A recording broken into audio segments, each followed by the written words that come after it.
नमस्कार दोस्तों, स्वागत है आप सभी का स्मार्ट क्लासेस कॉल एग्जाम पर। और आप देख रहे हैं यूपी ट्रिपल एस सी पेट 2023 की टेस्ट सीरीज। तो दोस्तों, आज की टेस्ट सीरीज में बहुत ही खास होने वाला है और आज आप टेस्ट सीरीज में बहुत कुछ नया सीखने वाले हैं। और इसमें विभिन्न एग्जाम में होने वाले प्रीवियस ईयर के क्वेश्चन को भी छांट कर लिया गया है, बार बार जो क्वेश्चन पूछे जाते हैं उनको। तो दोस्तों, ज़्यादा टाइम वेस्ट ना करते हुए आइए आप आज के टेस्ट को स्टार्ट करते हैं। तो आज के टेस्ट में प्रश्न संख्या 1 है, सवाना वन में कितनी वर्षा होती है? 1. 40 से 60 सेंटीमीटर। 2. 70 से 100 सेंटीमीटर। 3. 100 से 200 सेंटीमीटर। 4. 200 से 250 सेंटीमीटर। तो दोस्तों, सवाना वन में 40 से 60 सेंटीमीटर वर्षा होती है। सही आंसर है विकल्प संख्या 1। और 70 से 100 सेंटीमीटर वर्षा शुष्क पर्णपाती वन में होती है और 100 से 200 सेंटीमीटर वर्षा आर्द्र पर्णपाती वन में होती है और 200 से 250 सेंटीमीटर वर्षा अर्ध सदाबहार वन में होती है। ये दोस्तों, टेस्ट में चारों विकल्प करवाया जा रहा है और साथ ही साथ आप भी अपने टेस्ट के आंसर को देते हुए चलें, चाहे वीडियो को पॉज करके करें। इससे आपको पता लगेगा आपकी तैयारी में अभी कितना गैप है। तो चलिए दोस्तों, आज के टेस्ट में प्रश्न संख्या 2 देखते हैं। सिमूम कहाँ के उष्ण स्थानीय पवन है? 1. सहारा मरुस्थल अरेबिया। 2. ऑस्ट्रेलिया। 3. संयुक्त राज्य अमेरिका एवं कनाडा। 4. सहारा। तो सिमूम सहारा मरुस्थल अरेबिया के उष्ण स्थानीय पवन है। उष्ण यानी कि गर्म स्थानीय पवन है। तो सही आंसर है विकल्प संख्या 1। ऑस्ट्रेलिया के उष्ण स्थानीय पवन का नाम है ब्रिकफील्डर और संयुक्त राज्य अमेरिका और कनाडा की उष्ण स्थानीय पवन को ब्रिकफील्डर कहते हैं। ऑस्ट्रेलिया के उष्ण स्थानीय पवन को ब्रिकफील्डर कहते हैं और यूएसए यानी कि संयुक्त राज्य अमेरिका एवं कनाडा के उष्ण स्थानीय पवन को चिनूक कहते हैं और सहारा के उष्ण स्थानीय पवन को हरमट्टन कहते हैं। प्रश्न संख्या 3 है, मिस्ट्रल कहाँ के शीतल स्थानीय पवन है? दोस्तों, इसके पहले उष्ण स्थानीय पवन के बारे में पूछा गया था, शीत स्थानीय पवन को पूछा जा रहा है।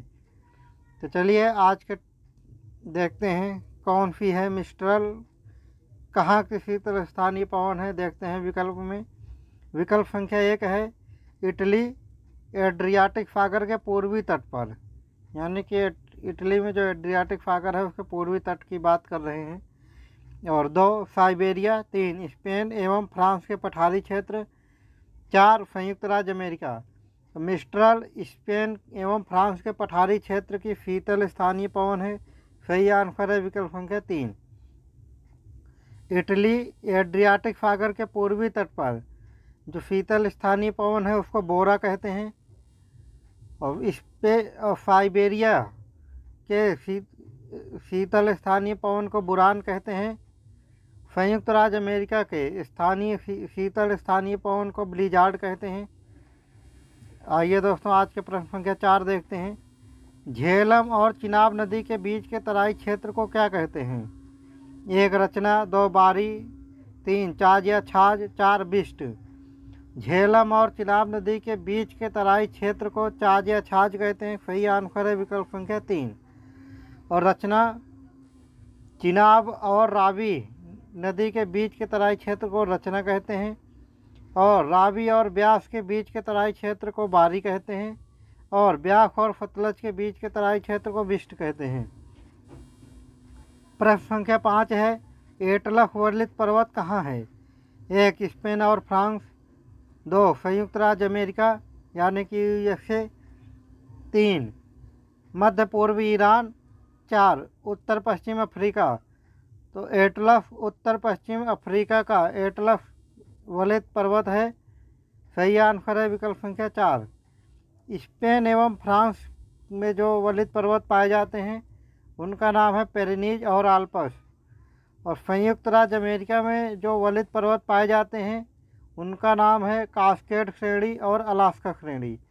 और मध्य पूर्व ईरान में जो एटलस पर्वत पाए जाते हैं उनका नाम है जाग्रोस श्रेणी। और प्रश्न संख्या 6 है दोस्तों, एक सेकंड, प्रश्न संख्या 6 है। एक मिनट, एक सेकंड। प्रश्न संख्या 6, बुर्जिला दर्रा लेह को किससे जोड़ता है? 1 मंडी, 2 गिलगिट, 3 मनाली, 4 श्रीनगर। तो बुर्जिला दर्रा लेह को गिलगिट से जोड़ता है, सही आंसर है विकल्प संख्या 2। और बुर्जिला दर्रा लेह को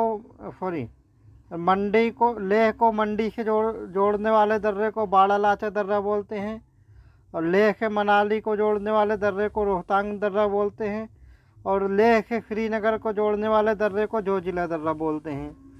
ये चारों स्थानों को लेह से जोड़ते हैं। मंडी को बाड़ा लाचा दर्रा, गिलगिट को बुर्जिला दर्रा, मनाली को रोहतांग दर्रा और श्रीनगर को जोजिला दर्रा। टेस्ट में अगला प्रश्न है प्रश्न संख्या 7, कौन सी नदी बंगाल की खाड़ी में नहीं गिरती है? 1 ब्राह्मणी, 2 वैतरणी, 3 सतरंजी, 4 वैगई। तो बंगाल की खाड़ी में ब्राह्मणी, वैतरणी और वैगई नदी गिरती है, लेकिन सतरंजी नदी बंगाल की खाड़ी में नहीं बल्कि अरब सागर में गिरती है। तो दोस्तों, बंगाल की खाड़ी और अरब सागर की खाड़ी का नाम आया है, तो आइए एक बार इसमें नज़र डाल लेते हैं उत्तर से दक्षिण की ओर।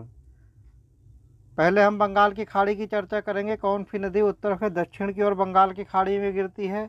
उसके बाद अरब सागर की चर्चा करेंगे कि अरब सागर में गिरने वाली नदियों में उत्तर से दक्षिण की ओर सही क्रम क्या है।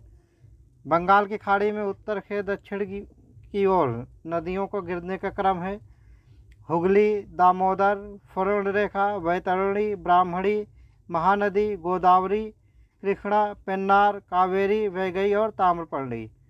तो अरब सागर में उत्तर से दक्षिण की ओर गिरने वाली नदियों का क्रम है भादर, सतरंजी, साबरमती, माही, नर्मदा, ताप्ती, मांडवी, जुआरी, शरावती, गंगावेली, पेरियार, भरतपूजा, पंबा।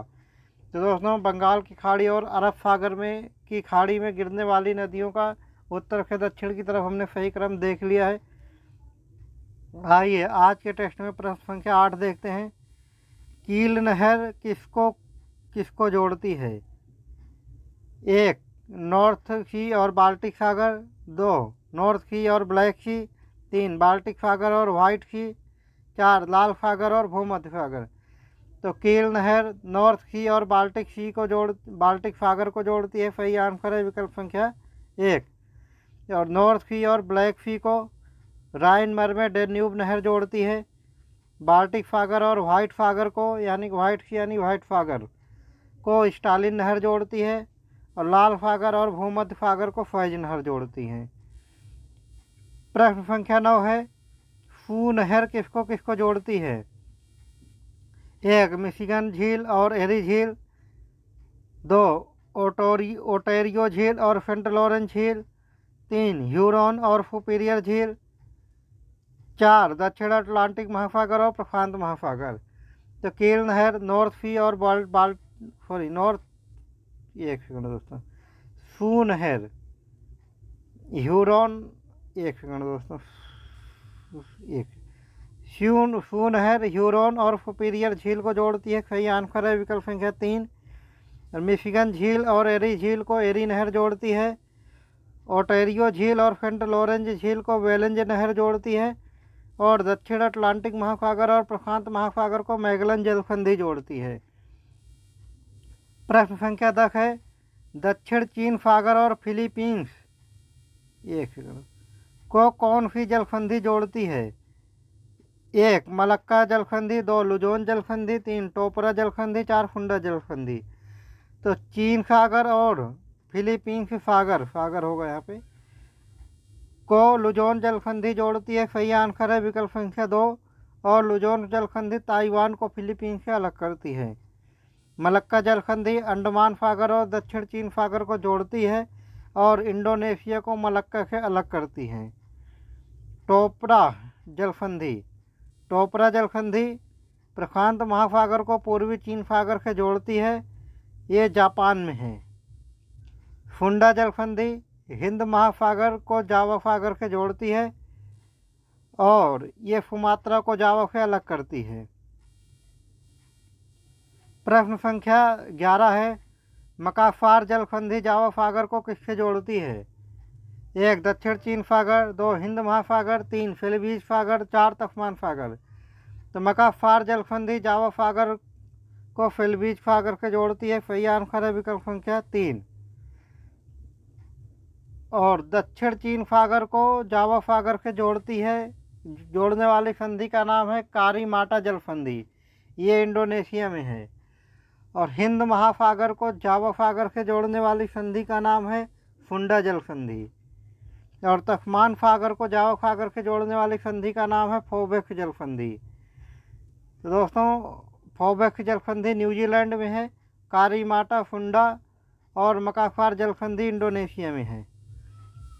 प्रश्न संख्या 12 है, डेविस जल संधि किसके किसके बीच है? 1 आयरलैंड और इंग्लैंड, 2 स्पेन और मोरक्को, 3 अमेरिका और क्यूबा, 4 ग्रीनलैंड और कनाडा। तो डेविस जल संधि ग्रीनलैंड और कनाडा के बीच में है। सही आंसर है विकल्प संख्या 4। और ये बेफिन की खाड़ी में है डेविस जल संधि। आयरलैंड और इंग्लैंड के बीच में नॉर्थ चैनल है, नॉर्थ चैनल यानी कि नॉर्थ जल संधि है, ये आयरिश सागर में है। स्पेन और मोरक्को के बीच में जिब्राल्टर जल संधि है, यह भूमध्य सागर में है। और अमेरिका और क्यूबा के बीच में फ्लोरिडा जल संधि है, ये मैक्सिको की खाड़ी में है।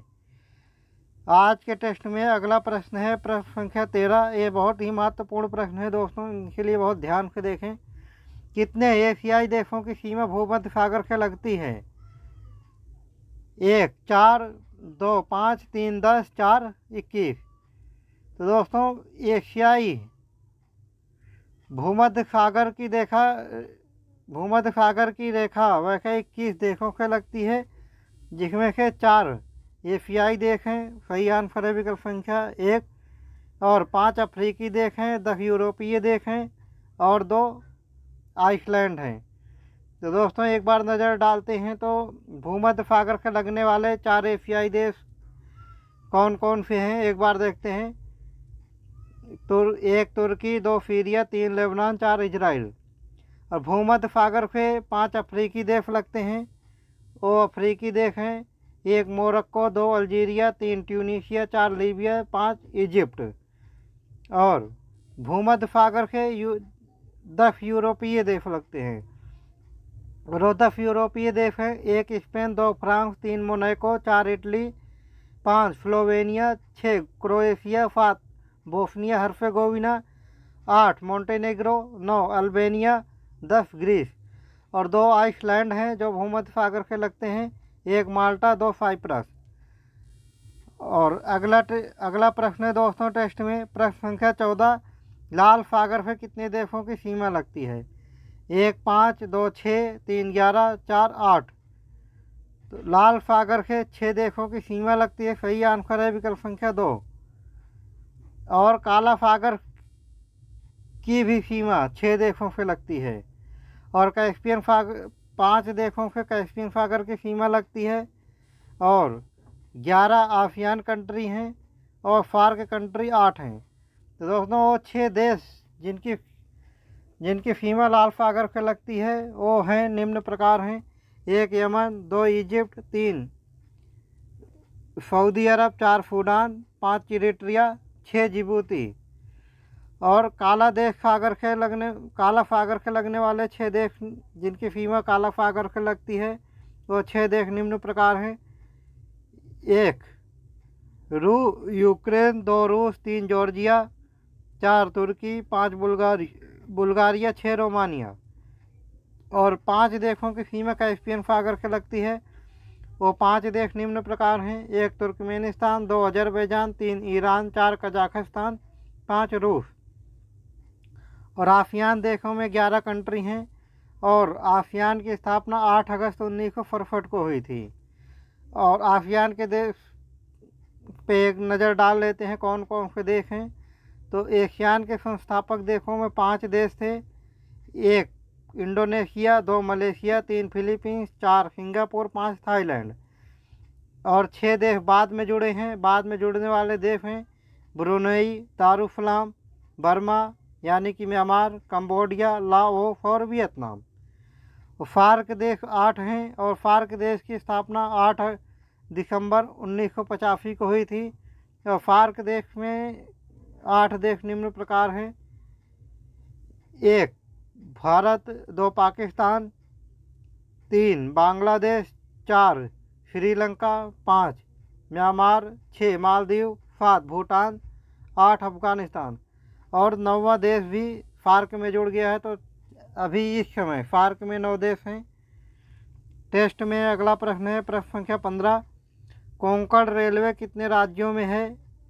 1 2 राज्यों में, 2 3 राज्यों में, 4 राज्यों में, 3 4 राज्यों में, 4 5 राज्यों में। कोंकण रेलवे 4 राज्यों में है। सही आंसर है विकल्प संख्या 3। और 4 राज्य हैं महाराष्ट्र, गोवा, कर्नाटक और केरल। तो दोस्तों आज के टेस्ट में 15 प्रश्न ही थे और 15 प्रश्न समाप्त हुए। दोस्तों अगर आपको ये टेस्ट सीरीज़ अच्छी लग रही है और आपको लगता है कि आप बहुत कुछ नया सीख रहे हैं इस टेस्ट सीरीज़ में, तो आप हमारे चैनल को लाइक, सब्सक्राइब और शेयर ज़रूर करें। तो दोस्तों कल मिलेंगे अगले वीडियो में इसी टाइम पर। तब तक के लिए जय हिंद।